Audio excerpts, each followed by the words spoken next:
Good morning, boys and girls. It's Mrs. Vincent again. Welcome back. I hope everyone is doing well and staying safe and enjoying some much needed sunshiny weather in between these bouts of rain. I am going to start by showing you my calendar. I think we're a little chopped off there because we are down at the end of the month, which is really exciting. If you've ever heard the saying before, April showers bring May flowers. We are at the end of the month. Today is Tuesday, April 28th, 2020. And you'll see that I started over. We're only going to use this for a second. I started over after the number 30. I went right back to the number 1 because we start the month of May on Friday, which is super exciting. And hopefully all this rain will mean a nice sunshiny May for us. But for today, something else just to look forward to in between these rain-filled days. Today, we're going to talk about a topic called description or describing objects. So being able to look at anything and explain it so well that someone could kind of guess what it is that you're thinking of. So we can describe things based on their color. Orange, brown. Kind of rated our toy room where I do my videos, and you're going to see a lot of random toys from my family here. But you could use color to describe something. You could use shape to describe something. So these are both carrots, but one of them is bigger than the other. We're going to learn more about that coming in a few more lessons. So shape, color, size.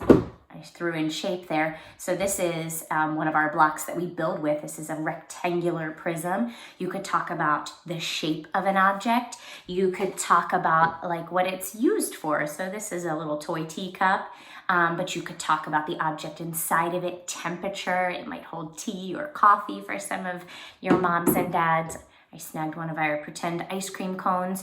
You could talk about the temperature. Ice cream is cold. You could talk about the texture being really smooth, or maybe you like some crunch in your ice cream. I don't know. So how we describe something is a really important skill.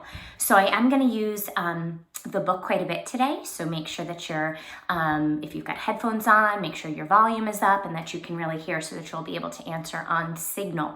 And then we'll go to the picture book in a little bit. So stay with me here, okay? So I'm going to describe some objects that I think you know, but I'm going to give you some clues, okay? See if you can figure out what object I'm thinking of. So here's my first clue. It's an animal, okay? The only thing you know right now is it's an animal. So could I be thinking of a wagon? Get ready. No, a wagon is not an animal. Could I be thinking of a tree? Get ready.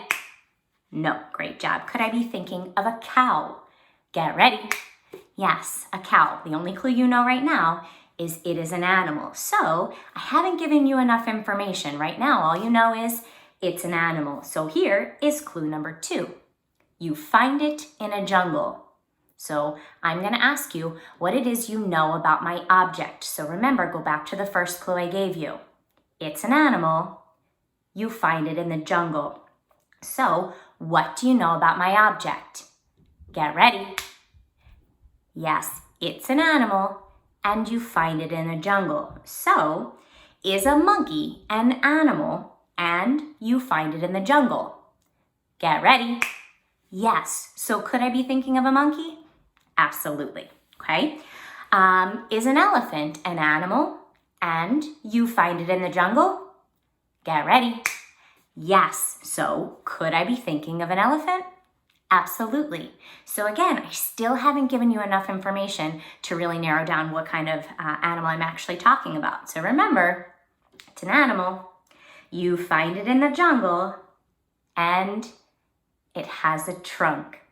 You probably already know my animal, but go back to the beginning. Tell them everything you know about my object. Get ready. Yes. It's an animal, you find it in the jungle, and it has a trunk. The hardest part of this activity is remembering all 3 of the clues I've given you. It's really training that memory to hold on to the information I tell you. So it's an animal, you find it in the jungle, and it has a trunk. What object am I thinking of? Get ready. Yes, an elephant. You use those clues, my description, in order to figure out what that object was. So great job with that first one. Let's try another one. So I've got some new clues for you, okay? This time, it's a building, okay? That's the only thing you know so far. It's a building. Could I be thinking of a restaurant? Get ready.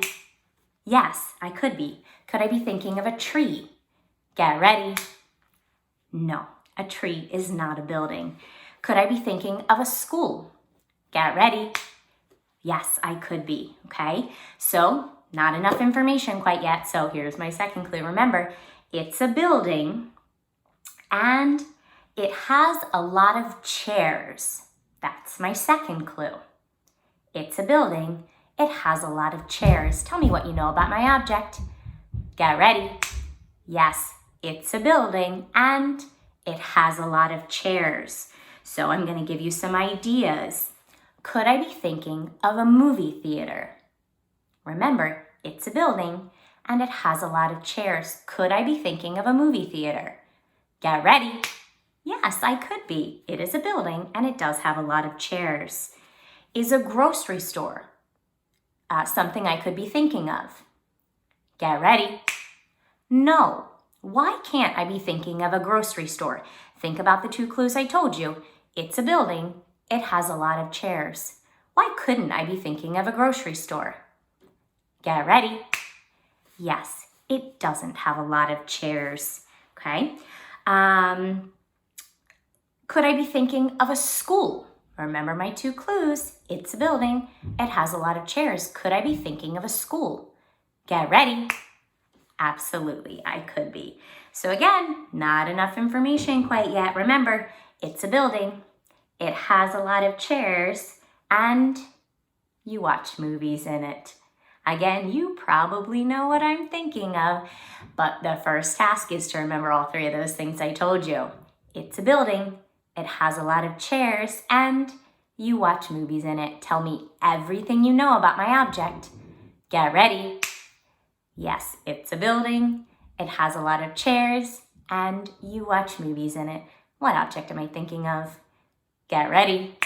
Yes, a movie theater. Excellent job on that one, using my description clues to figure out where we are. Now, your book likes to be a little bit silly. So this is one where I am going to give you some clues, and it is absolutely for an object you know. But I'm going to use a silly word, okay? Just because I use a silly word doesn't mean you can't think about those clues, okay? So here is my silly object. I'm going to talk about something we've been learning about in science on your lessons online. It's something that you would find on a farm, and I'm going to use the word crunch. It's not a real word. It's a silly word, okay? But you find a crunch on a farm. That's my first clue. You find a crunch on a farm. Here's my second clue. A crunch is a vehicle. You find it on a farm. It's a vehicle, and it's used to plow fields. Okay, so think about those three clues. A crunch is found on a farm. It's a vehicle, and you use it to plow fields. What object am I calling a crunch? Get ready. Yes, a tractor, sorry. A tractor is used to plow fields. Hopefully that's vocabulary that you know, but if not, that's one of the tools that they use to make it a little bit easier. Instead of having to plant all those seeds by hand, they'll use a tractor in order to help plant their seeds. So that's something you might have seen in some of the videos and stuff that we've been watching in science, since we've been taking a lot of trips to the farm. So just because I used a silly word doesn't change anything. We can still figure out what that silly crunch was using our clues. And I do have, let me see, I think I'm gonna jump to our picture book. Sorry, stay with me for 1 second.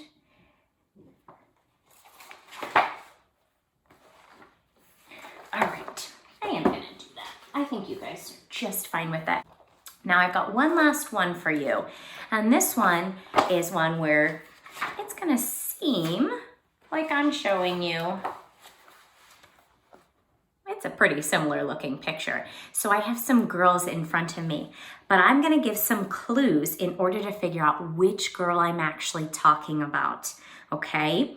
So here's my first clue. She is frowning. Say that. Get ready. Yes, she is frowning. So when you look, some of these are sad faces. That's the word we would use. Another word, a synonym would be sad for frown, okay? So the girl is frowning. This girl is smiling. She's feeling pretty happy. So when we look though, there are a few girls that are frowning. So that clue is not enough. The first one is she is frowning. Here's clue 2. She has short hair. Say that. Get ready. Yes, she has short hair. So this girl is frowning and she has short hair. This girl is frowning and she has short hair. This girl is frowning, but she has long hair. So we know it's not her because she doesn't have short hair. This girl, she got kicked out because she was smiling. This girl got kicked out because she has long hair. So now we're down to 2 girls. Still don't know which one it is. So here's my last clue. She has a bow in her hair. Say that. Get ready. Yes, she has a bow in her hair. She is frowning. She has short hair and she has a bow in her hair. This girl number 1 is the girl that I was talking about. This one over here, she got kicked out because she wasn't wearing that bow in her hair. So using really good description, we were able to look at 4 girls that look kind of similar, but we were able to figure out 1, 2, 3, or 4 which girl I was actually talking about because of those good describing clues that I gave. Now, it's your turn. And I am gonna give you a lot of choices today in how you wanna show your own description. You can go around your house and find toys. Again, I just went and kind of raided my kids' toy chest. These are all sea creatures. But based on my describing them, you could have someone try and guess which object you're really talking about.